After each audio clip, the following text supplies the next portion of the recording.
Can you tell us how things have been going so far and your experiences with the storms we've had? So far, so good. I would say that things are probably going better than I had anticipated. Going through two pretty big storms. I have had some interesting experiences. The night after I did my first march down through Harrisburg, it was the next morning about 2:30 in the morning. I believe I looked at my watch. It was about that time, 2:20, 2:30, and there was a loud knock on my door, and I yelled out, "Who's there?" And all I heard back was a voice calling out, "I have messages." I was like, "Okay, did I hear that right?" So I said, "Who's there?" "I have messages." Another reply. And then I said, "What's your name?" "I have messages. I'm friendly to the union." It was the reply. And at this point, I was starting to think, okay, are some of my friends messing with me? Did they send somebody up here to mess with me and, see if I'm going to lose all my bearing and completely lose it? So I went over to the door and just peeked out, and standing out there was a gentleman with a long beard, with cross-country skis and ski poles, wearing a backpack. And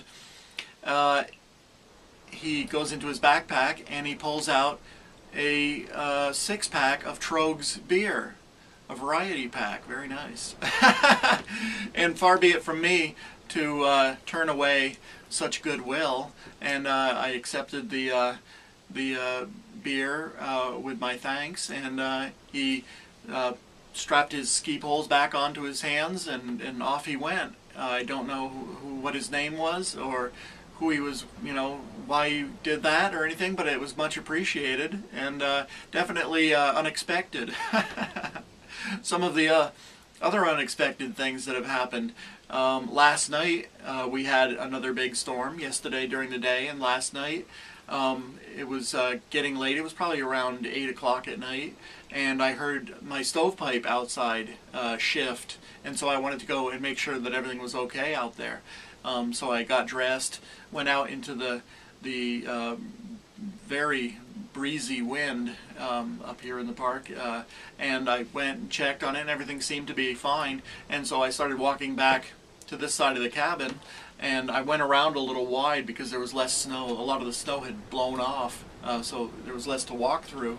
And just then I looked across the park, and I saw a big gust of wind coming, and I could tell that a big gust of wind was coming because I could hear it, and there was a huge cloud of snow being pushed along by it. And so I turned my back to it just to brace myself against it, and I glanced over at the cabin just as I did so when it hit, and I saw the front door of my cabin right here, which I've replaced. I say replaced because I saw it being ripped off its hinges and went flying through the air for a few feet.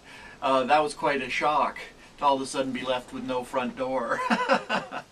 But I was able to drop the rubber blanket that I keep mounted above the door to keep out the chill. I dropped that down and nailed that to the frame around the door to keep the cold out for the rest of the night. I wasn't going to be able to repair the door until this morning, as a matter of fact.